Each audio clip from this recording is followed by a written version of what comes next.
no idea what is going on, but there's no community refrigerator on, and obviously they turned the community refrigerator off and there's no food in there. Wow,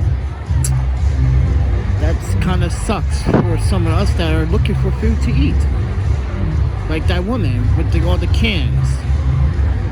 It kind of defeats the purpose. What is this party about? Oh, my panda. Anyway, well, just want to show you what's going on live in the Greenpoint. Apparently, this is Party Central on a Saturday. Take it with a grain of salt, everybody.